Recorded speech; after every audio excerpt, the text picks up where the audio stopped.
আলহামদুলিল্লাহ, আজ আমরা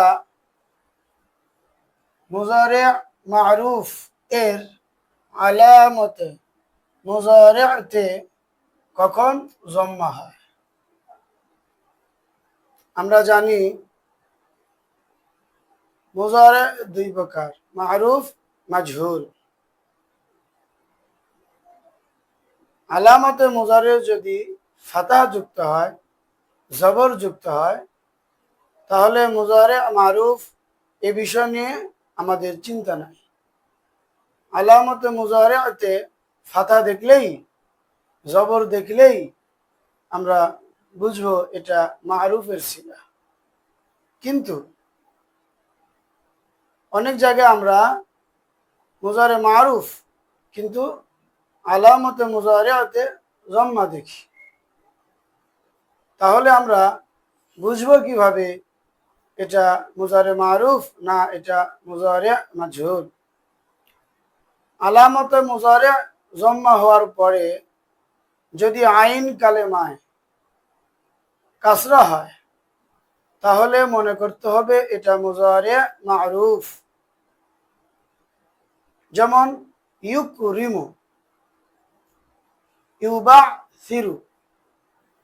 আর যদি আলামতে মুজারে জম্মা হওয়ার পরে আইন কালেমা ফাতা হয়, জবর হয়, তাহলে মনে করতে হবে এটা মুজারে মাজহুল। যেমন ইউকরমু, ইউবাসারু। এখন একটি প্রশ্ন হলো, মুজারে মারুফের মধ্যে কখন আলামতে মুজারেতে জম্মা হয়?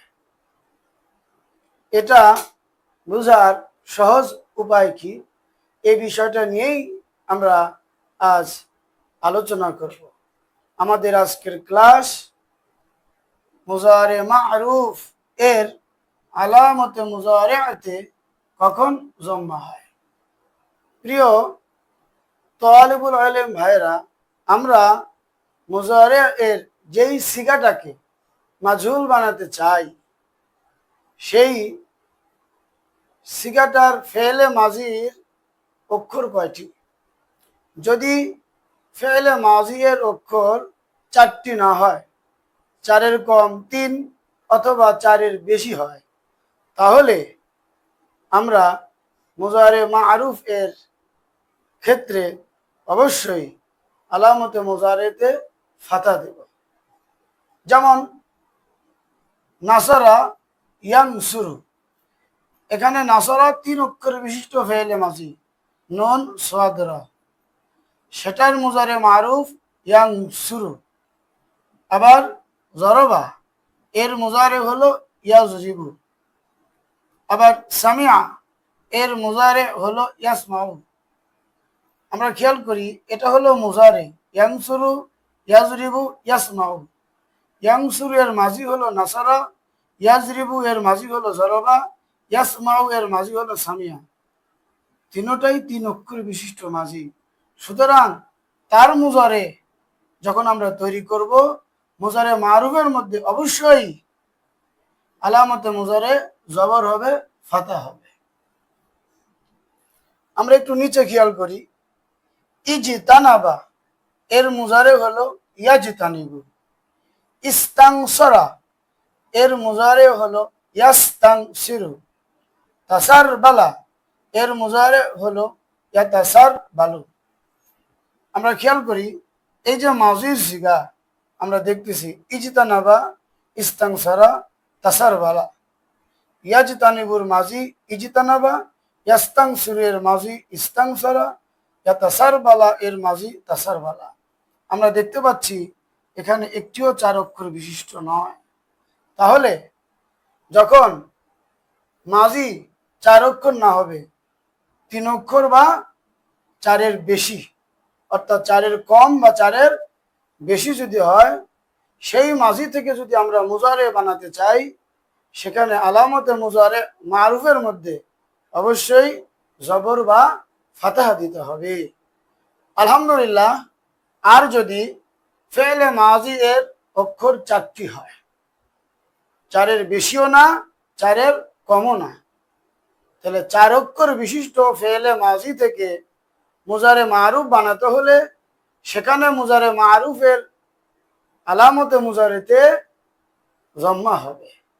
যেমন আক্রমা, এখানে 4টি অক্ষর, হামজা কতই, কাফ, র, মিম। এটার মুজারে মারুফ হলো ইউকরিমু। আবার বা আসারা, এটার অক্ষর 4টি, বা, আইন, সারা। এটার মুজারে মারুফ হলো ইউবা আসিরু।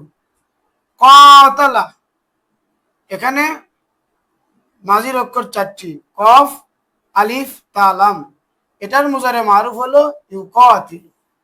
তাহলে আমরা খেয়াল করলাম, যদি মাজির অক্ষর 4টি হয় তাহলে সেই মাজি থেকে যদি আমরা মুজারে বানাতে চাই এবং সেই মুজারেটা যদি আমরা মারুফ বানাতে চাই তাহলে আলামতে মুজারে অবশ্যই জম্মা দিতে হবে।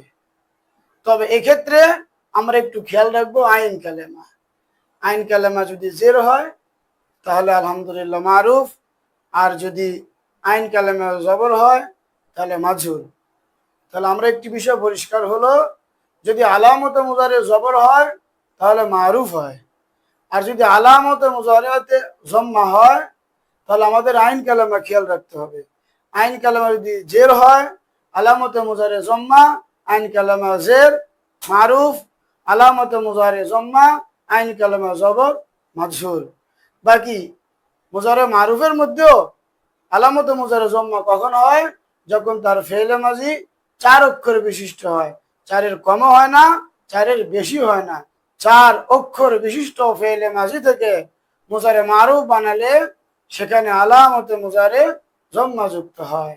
আল্লাহ পাক আমাদের সকলকে সহজে বোঝার তৌফিক দান করুন।